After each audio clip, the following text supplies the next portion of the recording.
은혜를 받았는데 오늘 들으니까 또 큰 은혜가 되었습니다. 예.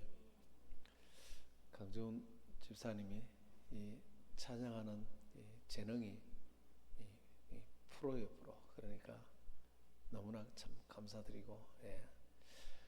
앞으로 찬양이 점점 더 발전되어서 큰 하나님의 영광 받으실 줄 믿습니다. 우리 찬양단이 앞으로 얼마나 크게 될지, 야, 오늘 하나님의 뜻인지 안 뜻인지 몰라도 김인호 이사님 안 와가지고 내가 그냥 찬양을, 나는 내가 앞에서 찬양할 줄 꿈에도 몰라. 나를 끼워주셔서 감사합니다. 보니까 와, 여기서 부르는 거 차원이 다르네요. 얼마나 은혜가 되는지 앞에 나와서 부르니까 와, 이게 뭐 보통 은혜 되는 게 아니에요. 진짜 너무 은혜가 됐어. 예. 그리고 이 찬양단 쓰려면 밥값 내고 썼어야 돼. 항상 세워주신 거 감사합니다. 진짜 참. 예. 예. 그런데 오늘 오신 분들은 오늘 메시지는 진짜 너무너무 중요한 메시지인데 설교 때마다 늘 그러죠. 진짜 중요해요. 근데 영상으로 듣는 것보다 오늘 여기서 은혜 받는 게 더 중요할 텐데, 오늘은 성탄과 꿈이라는 제목으로 은혜를 이제 나눌 텐데, 오늘 배경은 예수님 베들레헴에 출생했을 때 그날 밤에 천사가 들판에 있는 목자들에게 나타났어. 빛이 쫙 비치는 천사들이 깜짝 놀란, 목자들이 놀랐는데 그 천사가 오늘 조금 전에 찬송 불렀죠. 천사가 이제 이렇게 말합니다. 온 백성에게 미칠 큰 기쁨의 소식을 전하소서. 그러니까 그분이 바로 11절에 구주 그리스도 주님이시다.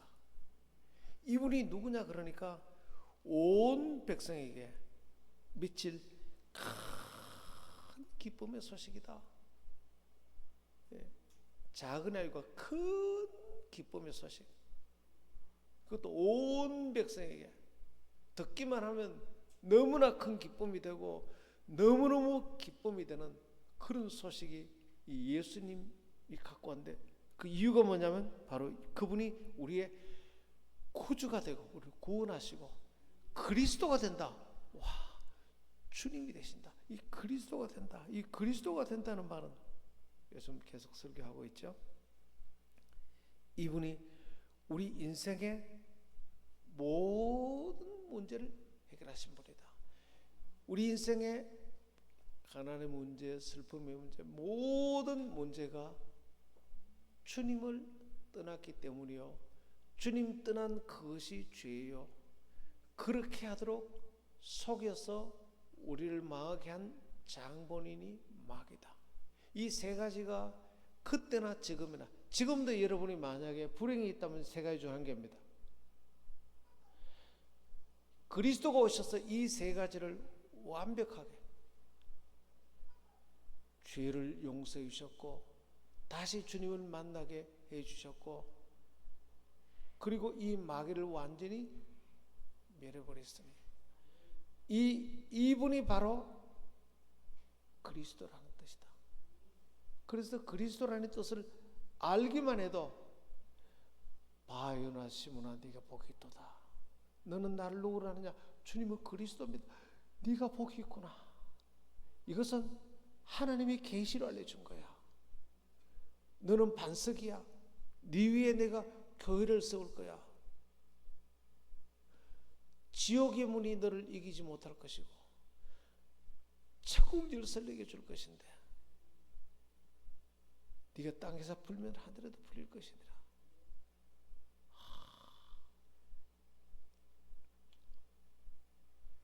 그러니까 이 그리스도가 오셨다는 말은 우리 인간에게 어마어마한 격려와 위로와 축복과 구원을 주러 오신 것입니다.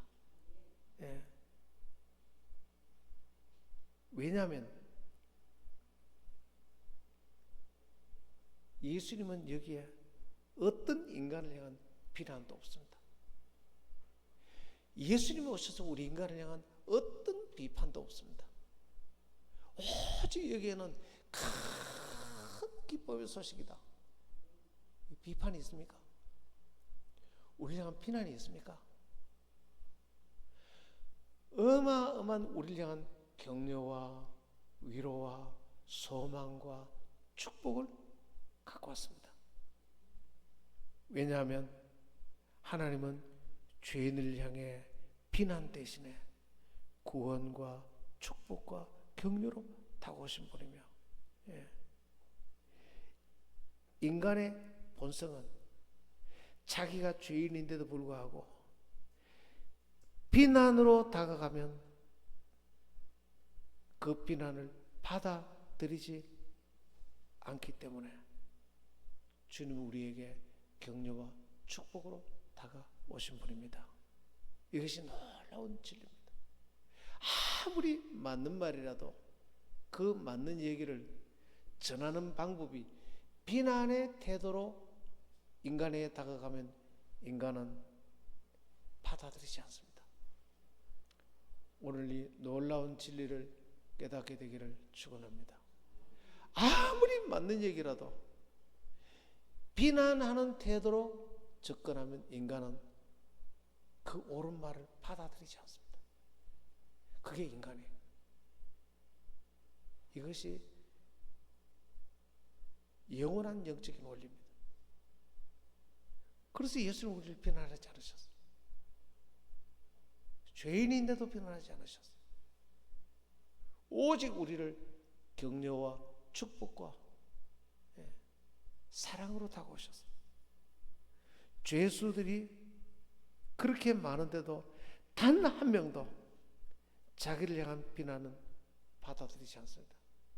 모든 죄수들은 한 가지로 말하면 나는 억울하다. 나도 그 상황에서 그럴 수밖에 없었다. 그렇게 말하지 자기를 비난하는 사람에게 그 비난을 받아들이지 않습니다. 1931년 5월 7일 뉴욕 시내에서 전대미문의 대범인 검거 작전에 들어갔습니다. 그 유명한 쌍권총 살인범 크로룰이라는 이 사람은 경찰관이 1만 명이 투입되었고 자기 애인의 집에 숨었습니다. 벽장 뒤에 숨어서 경찰을 향해서 총을 쏘고 경찰들은 기관총을 향해서 쏘고 밖으로 나오면 잡으려고 수백 명의 저격수들이 기다리고 몇 시간 동안. 근데 바로 그 사건이 있기 바로 전에 얼마나 흉악한지 길에서 자기 애인과 데이트를 하는데 경찰관이 면허증을 좀 달라 그럴 때 바로 총을 쏴버렸어요. 경찰관이 쓰러지자 나와서 경찰관 주머니에 있는 총을 빼서 한 발 더 쐈어요. 경찰이 즉사해버렸어요. 그렇게 악한 자인데도 불구하고 자기를 체포하려는 경찰관들 향해서 숨어서 총을 쏘면서 그는 거기에 백성들에게 보내는 편지라면 편지를 씁니다. 그 편지 내용이 이렇습니다. 나는 누구에게도 해를 끼치지 않는 부드러운 마음을 나는 갖고 있다. 이렇게 편지를 썼습니다. 기가 막힌 일이에요. 그 마지막 사형 선고를 받아서 정기 의자에 앉아서 사형을 당하기 직전에 그런 이렇게 말합니다. 자기가 지은 죄를 받아들였을까요? 나는 나쁜 놈이다. 그래 받아들였을까요? 아니요. 어마어마한 분노와 세상을 향해 저주하면서 나는 나 자신을 지킨 것뿐인데 이 꼴이 되었다. 내 자신을 지킨 것뿐인데 내가 왜 이 꼴이 되어야 되느냐. 자기 자신을 사람들이 자기를 향해 비난하는 걸 받아들였을까요? 아니요. 사람은 비난하는 태도로, 옳은 말이라도 비난하는 태도로 다가가면 절대로 받아들이지 않는 것이 사람의 자존심.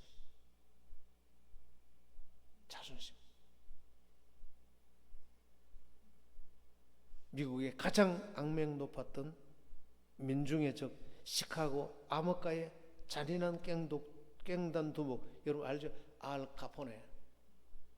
영화의 주인공으로 많이 나왔잖아요. 예? 그는 마지막 감옥에 잡혀서 이렇게 자기를 묘사했습니다. 나는 내 인생의 황금기를 전부 사회를 위해서 바쳤다. 그런데 내가 얻은 것은 차가운 세상의 시선과 비난, 그리고 범죄자라는 낙인뿐이었다. 기가 막히죠. 그렇게 죄인인데도 사람들이 너는 죄인이야, 너 같은 놈은 죽어야 돼, 비난으로 다가갈 때는 절대로 받아들이지 않습니다. 오늘 이 비밀을 깨닫게 되기를 축원합니다. 미국의 최고 악명 높은 교도소, 싱싱교도소 소장 루이스 로우즈는 이렇게 말했습니다. 수도 없이 많은 죄수들을 수감해서 다루면서 이렇게 말했습니다. 교도소에 수감된 죄수들 중에 자기를 악인이라고 생각하는 사람은 거의 없다. 그들은 자기 자신을 선량한 일반 시민들과 다를 바 없다라고 생각하고 자기를 합리화하고 있다. 자기가 왜 금고털이를 할 수밖에 없었는지, 자기가 왜 총을 쏘지 않을 수가 없었는지, 전부 자기를 합리화하고 자기를 정당화하지. 내가 죄인입니다, 그런 사람은 없습니다. 나는 너무 억울하게 지금 교도소에 수감되어 있다고 단호하게 주장하는 사람밖에 없었다는 것입니다. 미국의 유명한 백화점왕 존 워너메이커, 여러분 이분 책 많이 읽어보셨죠? 안 읽어보신 분 읽어보시길 바랍니다. 이분은 이런 얘기를 했어요. 자기는 젊어서 일찍 위대한 귀한 교훈을 깨달았다고 보겠습니다. 그 교훈이 뭐냐면 타인을 비난하는 것만큼 어리석은 것이 없다.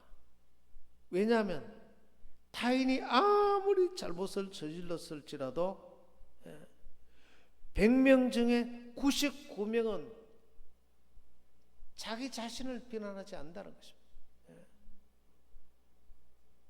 이 사실을 알게 된 것입니다. 근데 이 사실을 알기 전까지 그는 너무나 많은 실수를 저질렀어요. 그 사람 고치려고 수도 없이 비난했다. 비판하고 비난하고. 근데 아무 소용이 없답니다. 내가 아무리 그 사람 잘못했다고 비난해도 내가 하는 비난을 그 사람은 받아들이질 않아. 쓸데없는 짓이란 거예요. 비난하면 할수록 고쳐지는 것이 아니고 반성하는 것이 아니고 더 방어적이 됩니다. 오히려 자신을 정당하기 위해서 안간히 힘을 쓴다는 것입니다. 오히려 소중한 자기 자존심에 상처를 입고 자기 중요감이 손상을 입고 원한을 가진다는 것입니다. 여러분, 세계적인 유명한 심리학자 스키너라는 사람이 있습니다. 이분은 실험을 해봤어요. 선행을 할 때 칭찬받은 동물들은 나쁜 행동을 해서 벌을 받은 동물들보다 훨씬 더 뭘 빨리 배우고 효과적으로 배우고 효과적으로 습득한다는 것을 실험을 통해 증명을 했어요. 그 연구진들이 인간에게도 적용해서 인간도 똑같잖아. 선한 일을 했을 때 칭찬하니까 일을 더 잘하고 하는 일을 빨리 배우고, 찬양할 때 잘한다 그러면 빨리 배우고. 전도할 때 잘하던 거 빨리 배우고, 설교할 때 잘하던 거 빨리 배우고. 아멘.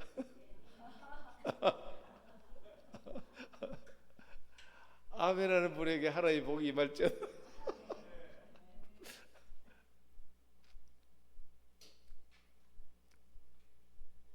비판에 의해서는 우리들은 지속적인 변화를 만들어내는 것이 아니라 원한을 사귄다는 것입니다. 무서운 일이죠. 위대한 심리학자 한스 셀은 이렇게 말했습니다. 우리는 칭찬을 갈망하는 것만큼이나 비난을 두려워한다는 것입니다. 나는 비난을 두려워하면서 상대방도 비난을 두려워한다는 걸 알아야 돼요. 비난은 아무 쓸데없다는 거예요. 비난은 고쳐지는 게 아니라 원한만 불러일으키고, 직원들, 가족들, 친구들 사기를 저하시키고, 그러면서 그 비판한 상황이 개선될 수가 없다. 비판하면 상황이 좋아지면 그래도 해볼 텐데 그 방법으로는 개선되질 않아. 지금 러시아, 우크라이나 서로 비판하죠. 양쪽이 다 죽어야 합니다. 개선이 안 돼.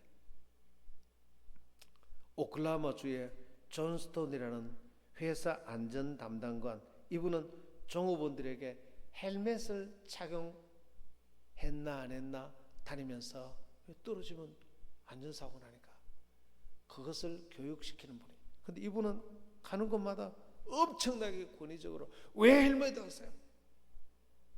막 비난하고 고압적인 자세로 막, 사람들이 그 사람은 헬멧 썼다고 가고 나면 헬멧을 땅에 집어 던져버리고, 뭐 저런 인간이 있어 그러면서 막 죽더라도 그 사람 말 듣고는 헬멧 안 쓰는 거예요. 그런데 그분이 와서 도저히 비난해서는 사람이 안 고쳐져요. 이 사람 태도를 바꿨습니다. 가서 겸손하게, 헬멧 쓰는데 불편한 데는 없었어요. 헬멧 쓰면 이런 효과가 있어요. 친절하게 가르쳐주고 했더니 전부 다 헬멧 쓰기 시작하는 거예요. 실험에 대해서 그렇게 나다. 비판의 무익성을 말합니다. 비판은 원한을 낳고, 비판은 오히려 상대방을 자기 정당화하게 만들고, 나로서는 그때 그럴 수밖에 없었단 말이야. 부부 상황은 주로 그렇죠. 그렇게만 하게 만들지, 비난과 비판은 단 한 명도 고칠 수 없어요. 이런 말이 있습니다.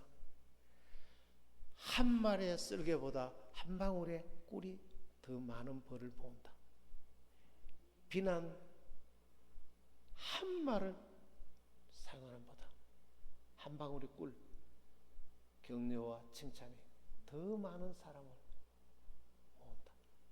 할렐루야. 그래서 우리 교회는 항상 긍정적이고 격려하는 그런 메시지를 하기를 원합니다. 우리 현정이가 지금 창원에 있는데 20년 동안 보관했더라고. 10대 정체성. 그리고 꿈대로 됩니다. 말대로 됩니다. 20년 동안 가방에 같이 있더라고. 어려울 때마다 이걸 보고 있었습니다. 예수님과 하나님 우리를 어떻게 대할까요? 마태복음 7장 1절 이렇게 말합니다. 비판을 받지 아니하거든 비판하지 말라. 너희가 비판하는 그 비판으로 너희도 비판을 받을 것이요. 너희가 헤아리는 그 헤아리는 거 있죠. 저 사람 이렇지. 그러면 그 사람도 너를 저 사람 이렇지. 그렇게 헤아림을 받을 것입니다.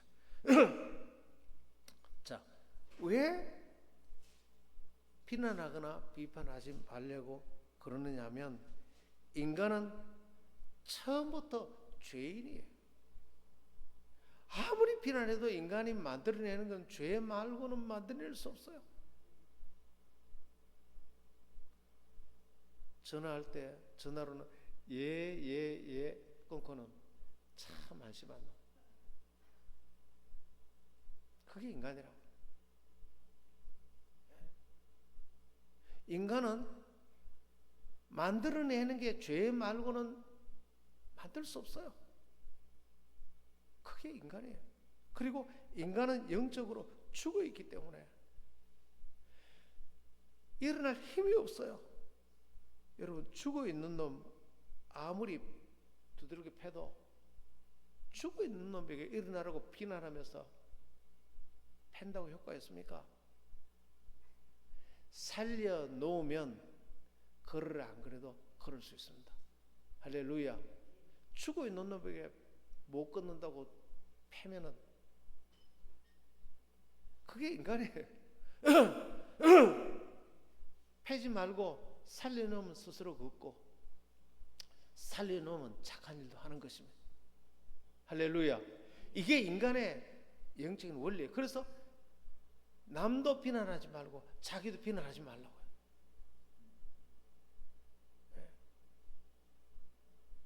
남도 비난하지 말고 나도 비난하지 말고. 이게 영원한 원리입니다. 그래서 하나님은 우리를 비난하지 않고 심판하지 않으시고 이 땅에 인간을 살리고 구원하시려고 예수님을 보내셨는데, 하나님이 세상을 이처럼 사랑하사 독생자를 주셨으니 이는 저를 믿는 자마다 멸망치 않고 영생을 얻게 하심이니라. 하나님이 그 아들을 세상에 보내신 것은 세상을 심판하려 하심이 아니요 그로 말미암아 구원을 받게 하려 하심이니라. 예수님이 이 땅에 오신 목적은 우리를 피난하기 위해서 오신 것이 아니고 하나님이 인간의 죄를 오히려 자기가 책임지시고 인간을 비난하지 않으시고, 왜? 비난은 아무런 소용이 없어. 비난은 아무 효과 없어.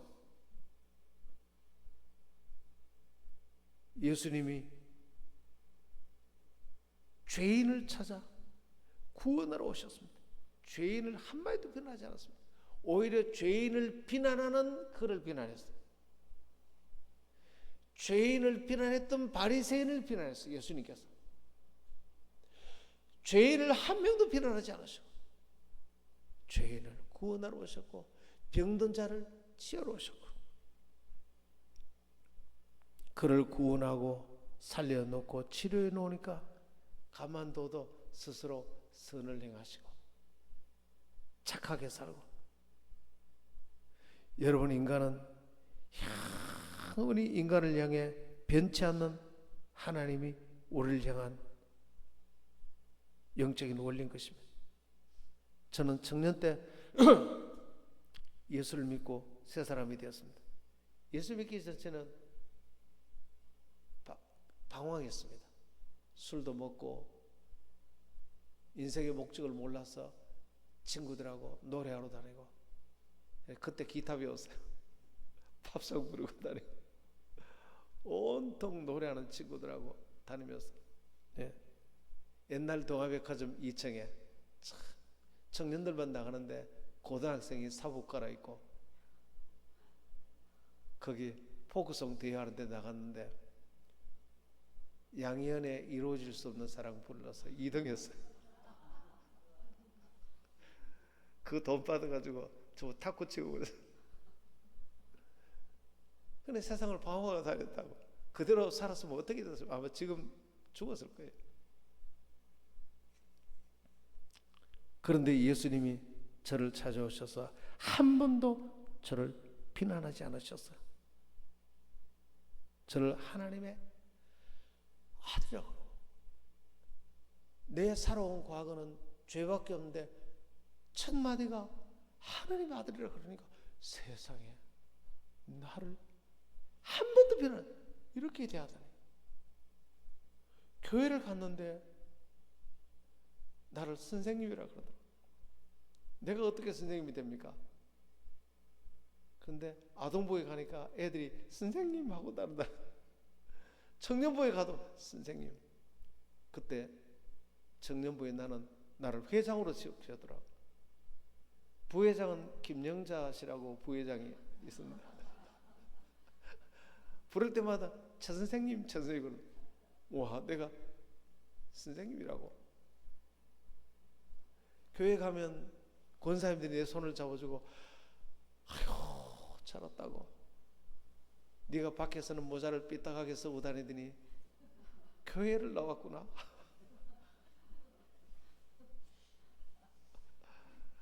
전부 나와서 나 칭찬해주고 격려하는 밖에 없어.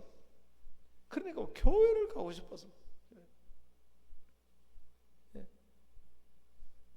교회 가서 얼마나 내가 열심히 봉사했고, 그런 내가 이제 예수를 믿고 제2대라는 선교단체를 갔는데, 거기서 사역일을 가지고 예수님 영접했는데, 와, 하나님이 나를 사랑하시는, 그리고 성령 충만, 일생 동안 성령이 나를 도우신대. 그분의 모든 자원으로 완전히 내가 정말 온통 하나님이 나를 사랑하는 것밖에 없어. 거기다가 예수님이 그때 그리스도라는 걸 배웠어. 와, 인생의 모든 문제가 해결되었고 하나님 나를 이토록 사랑하신다. 정말 내 발이 땅에 안 닿았으면 날아가는 줄 알았어. 그때 교대 앞을 지나가는데 성령 충만을 배우고, 이게 내 인생이라면 걱정할 거 없다. 그때부터 어디든지 다니면서 복음 전했어요. 청년들 데리고 시골에, 수련회만 되면 시골 가서 마을 전체를 다 전도하는 거예요. 네? 그 복음이 나를 얼마나 변화시키면, 오늘 10절 볼까요? 천사가 이르되 무서워하지 말라. 하나님 만날 때 무서워하지 말라. 내가 온 백성에게 미칠 큰 기뻐의 좋은 소식을 너에게 전하라. 내가 다윗의 동네에 너희를 위하여 구주가 나셨으니 곧 그리스도 주시니라.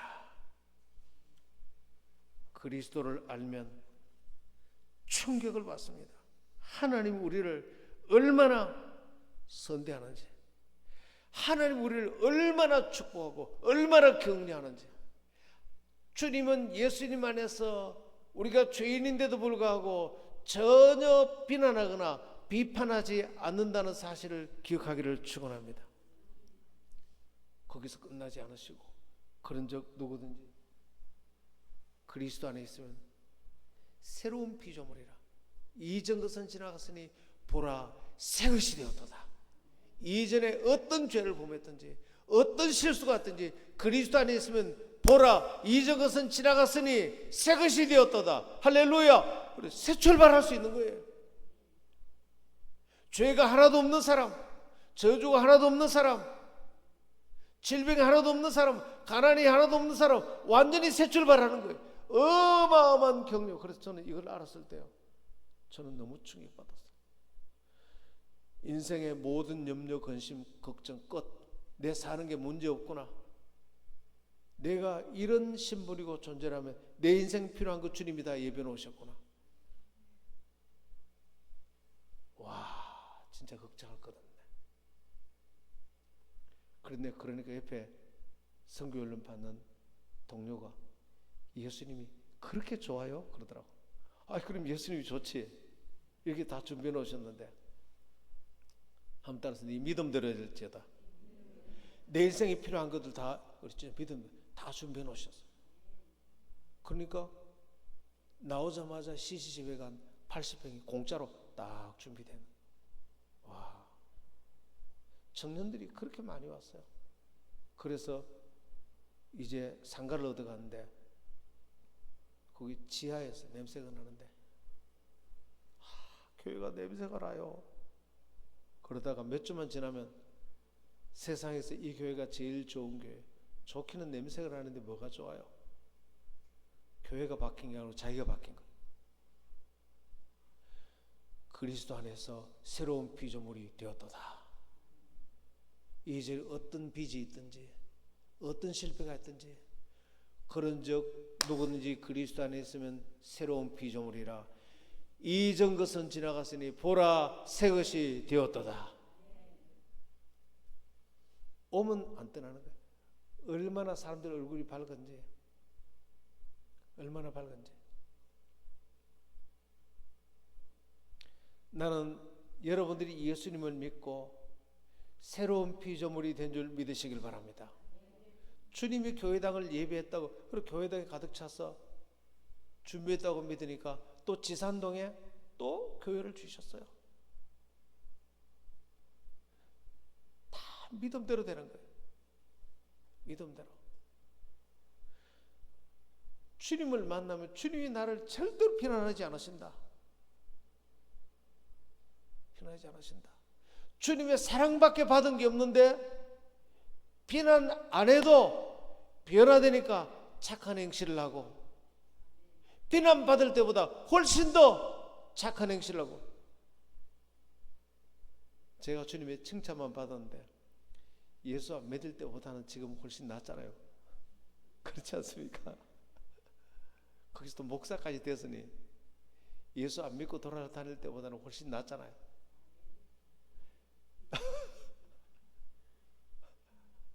여러분, 예수 안 믿으면 세상 어떻게 살았는지 모릅니다. 내 친구 조연이 끼리끼리 만난다고 조연이나 최만연이나 차이가 없었어. 조연이는 부잣집 아들이. 그래 나한테 예수 안 믿고 30년 만에 우리 집에 와서, 우리 교회에 와서 예수 믿고 그러는데 이런 얘기 하더라고. 나는 효도는 부모가 자식한테 하는 게 효도인 줄 알았다. 그러더라고. 참 기가 막혀. 네, 그러더니 다 바뀌어가지고. 여러분, 비난 안 해도 예수 믿고 새로운 신분이 되면 이전보다 훨씬 착하게 되고 선행을 행하게 되고. 할렐루야. 그래 여러분, 교회에 오면 사람들을 많이 잘못돼도 그건 보지 마세요. 술 먹은 사람 와도 되고, 바람 피우는 중에 있는 사람 와도 괜찮고, 도둑놈도 와도 괜찮고, 거짓말쟁이, 저 하는 거 쑥 거짓말쟁이 했잖아. 저 위선자야. 아니요. 주님은 위선자를 너무 사랑하세요. 주님 바람 피우는 자 너무 사랑하세요. 바람 피우는 게 옳다는 게 아니고 비난해서 고칠 수가 없어요. 비난해서 고칠 수가 없어요. 저 와서 하는 게 거짓말밖에 없어요. 괜찮아요. 괜찮아요. 저 와서 제대로 된 게 하나도 괜찮아요. 주님은 그를 비난하지 않습니다. 그를 비난하는 자를 비난했어요. 왜 예수님이 저런 세리와 창녀들과 죄인들을 가까이 하지? 바리새인들이 욕했는데 예수님이 그 바리새인들로 화를 엄청 냈어요. 이 외식하는 자들아.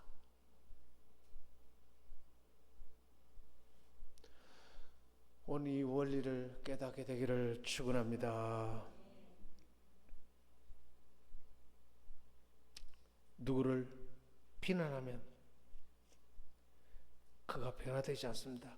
대신에 그러면 나를 향해는 어떻게 되는가? 바로 도저히 변화되지 않는 그 사람 앞에 내가 죽으면 되는 것입니다. 내가 회개하는 게 목적입니다. 예. 그 사람 비난하지 말고 내가 회개하는 것입니다. 한번 따라서 말씀은 나에게 적용한다. 저 한심한 놈, 선악과를 먹지 말라. 다른 사람 선하다 악하다, 선악과 먹으면 어떻게 죽는다고 얘기하지. 남을 판단하지 말라.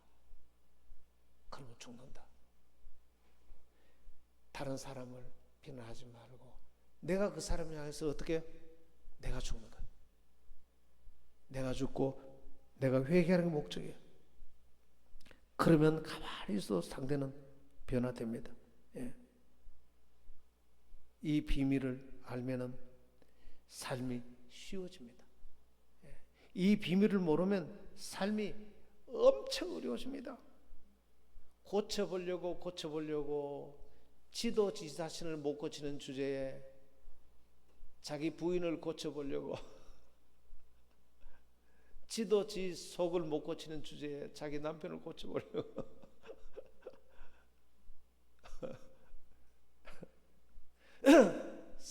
게 참 어려워집니다. 정말 어려워집니다. 그러나 다른 사람은 있는 그대로 받아들이고 내가 죽으면 됩니다. 내가 회개하는 게 목표. 여기 가면 여기서 회개하는 게 목표. 우리 참 박혜수 장로님께서 참 세븐 스테이지의 대가입니다. 정말 훌륭한 분이에요. 얼마 전에 리더 모임에 오셔서 이런 말씀하시더라고. 목사님 세븐 스테이지를 해보니까 우리 셀이 다른 셀에 열린 셀을 위해서 전도하고 그러는데 우리 셀도 그렇게 했으면 좋겠다 싶어 했는데 나는 믿음으로 하는 게 아니고 내 의로 했어요. 남들이 하니까 내가 안 뒤처지기 위해서 의로 했어요. 목사님 나를 보니까 내가 너무 한심했어요. 어디에도 셀원들을 비난하는 말을 하지 않았어요. 목사님 리더인 내가 다 내 책임이었어요. 내가 그 마음을 갖고 있으니 어떻게 되겠습니까? 야, 여러분 사람이 회개하면 자기의 죄를 드러내고 회개하면 굉장히 무섭습니다. 그 앞에 서는 사람의 양심의 진동이 일어납니다. 양심의 진동, 충격을 받습니다. 누가 말하지 않아도 함께 회개합니다. 함께 회개합니다. 여러분 이 세상에 내 죄를 회개하는 만큼 전능한 능력이 없어요. 죄인 앞에 가서 비난하지 말고 내 죄를 회개하면, 아내 앞에서 내 죄를 회개하면, 내 죄를 회개하면 양심의 진동이 일어납니다. 양심의 지진이 일어납니다. 거기서 견딜 자가 없습니다. 아닌 척하고 있다가 나중에 으아 하면서 못 견딥니다. 밖으로 뛰쳐나갑니다. 저 사람은 죄를 회개하는데 나는 뭐야? 말하지 않아도 내가 위선자인 줄 알고 뛰쳐나갑니다. 죄인이 의인의 회중에 들지 못하고 하나님의 심판을 견디지 못한다. 회개하는 사람 앞에 못 견딥니다. 못 견딥니다. 남을 비난하는 것이 능력이 아니라 내가 회개하는 것이 최고의 능력인 줄 믿으시길 바랍니다. 주님은 어떤 경우에도 우리를 비난하지 않으셨어요. 가장 큰 사람을 대할 때 오해가 뭔지 아세요? 상대가 논리적인 동물이라고 생각합니다. 아닙니다. 사람은 감정의 동물입니다. 내가 지금 만나는 사람은 논리적이지 않아요. 심하게 감정적이고, 내가 지금 만나는 사람은 심한 편견과 심한 선입견을 가득 가진 사람이에요. 엄청난 자존심을 갖고 있고 허영심이 있는 사람들입니다. 그 눈높이에 맞추어서 사람을 대해야 되는 것입니다. 앞에 사람이 논리적이라고 아니에요. 조금만 감정만 상하면 팍 튀는 게 인간이에요. 그러니까 절대로 사람을 비난으로 고쳐질 수 있는 사람 한 사람도 없습니다. 왜? 굉장히 비논리적이고 내가 논리적으로 따박따박 따져가지고 변화될 수 있는, 논리적으로 따지면 지면 더 자존심 상합니다. 말싸움에가 졌죠. 상대방의 말은 다 맞는데 꼴도 보기 싫어서 다음 주부터 교회 안 나옵니다. 그러니까 말로 이기려고, 말로 이기고 삶은 지는 것입니다. 자기 부인에게 말로 다 따져가 이기면 말로는 이겼는데 그 다음날 밥도 못 얻어 먹습니다. 찬밥 신세입니다. 반찬 숫자가 확 줄어버립니다.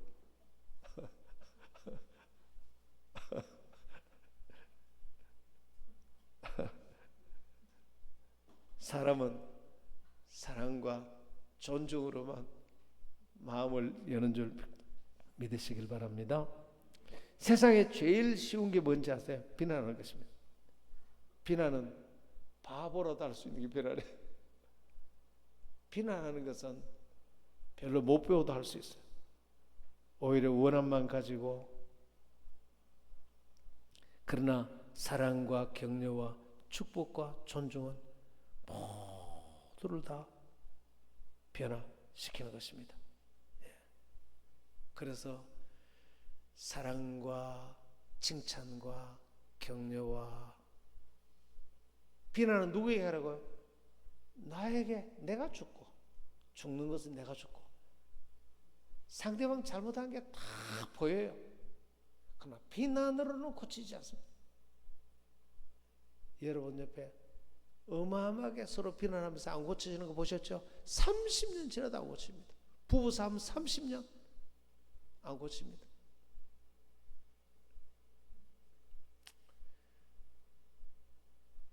사람들 앞에 설 때 내가 죽고 내가 회개하는 게 목표입니다. 사람은 어떤 경우에도 내가 받아들입니다. 이 천국 열쇠, 모든 문제를 해결하고 기적이 일어날 것입니다. 오늘부터 해보세요. 기적이 정말 일어납니다. 가는 곳마다, 가정에도 직장에도 셀에도 만나는 사람마다 기적이 일어납니다. 한번 해보세요. 기적이 일어나면 여러분 저한테 와서 목사님 살아보니까 이런 기적이 일어났어요. 그렇게 교회에서 간증하게 되기를 축원합니다. 한번 기도할까요? 기도하십시다. 하나님, 이미 죽어 있는데